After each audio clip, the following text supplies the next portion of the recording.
ॐ वक्रतुण्डमहाकाय सूर्यकोटिसमप्रभ निर्विघ्नं कुरु मे देव सर्वकार्येषु सर्वदा।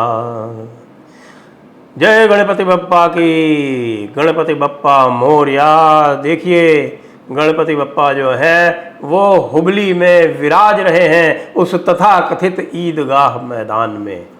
कैसे?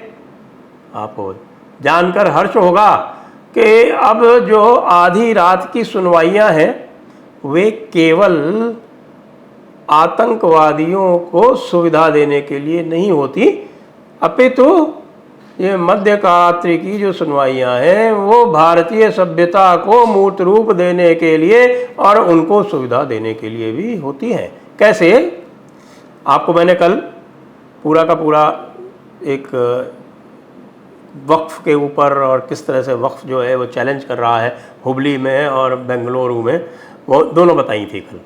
तो उसमें अंततः जो उसका निष्कर्ष ये निकला कि हुबली में हिंदू पक्ष सफल हो गया पहली बार वहाँ पर गणपति पूजा करवाने में, क्योंकि मैंने आपको बताया था कल कि वो जो स्थल है और जो वो भूमि है वो निर्विवाद रूप से हुबली धारवाड़ म्यूनिसिपल कॉरपोरेशन की भूमि है।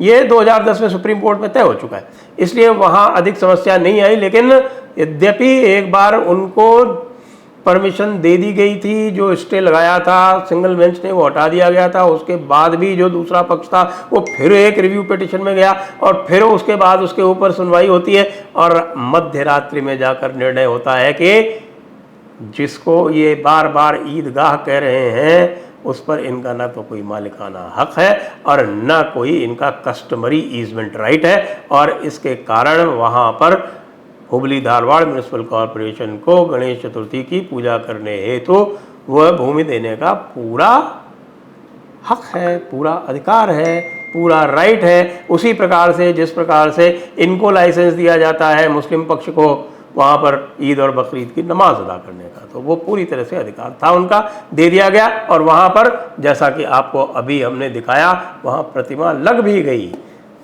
बेंगलुरु में थोड़ा विवाद जो था वो भूमि को लेकर अभी निपटा नहीं था, तो इसलिए सुप्रीम कोर्ट को बहाना मिल गया और सुप्रीम कोर्ट में जस्टिस इंदिरा बनर्जी की बेंच थी।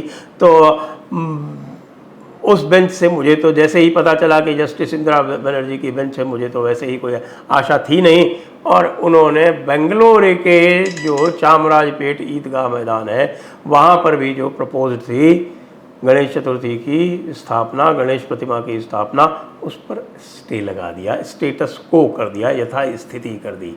लेकिन कोई बात नहीं, अगले वर्ष से ही, अगले वर्ष हम बेंगलुरु में भी करेंगे, अगले वर्ष हम और भी जो स्थान है वहाँ भी करेंगे। अब तो गणपति बप्पा आ गए हैं और गणपति बप्पा को आप जानते हैं, गणपति बप्पा तो बुद्धि और विवेक के द्योतक हैं। जब बुद्धि और विवेक ही पूरी तरह से हमारे साथ है तो फिर कोई और किसी भी प्रकार का कोई व्यवधान नहीं ला सकता। निर्विघ्न करने वाले, सारे विघ्नों को हटाने वाले विघ्नहर्ता श्री गणेश की प्रतिमा की स्थापना हुबली में हो गई है, तो बेंगलुरु में भी होगी, और भी कहीं करवानी हो तो वो भी बता दीजिए, निश्चित रूप से होगी। ओम गजाननं भूतगणाधिसेवितं कपित्थजम्बूफलचारुभक्षणम् उमासुतं शोकविनाशकारकं नमामि विघ्नेश्वर पादपङ्कजम्।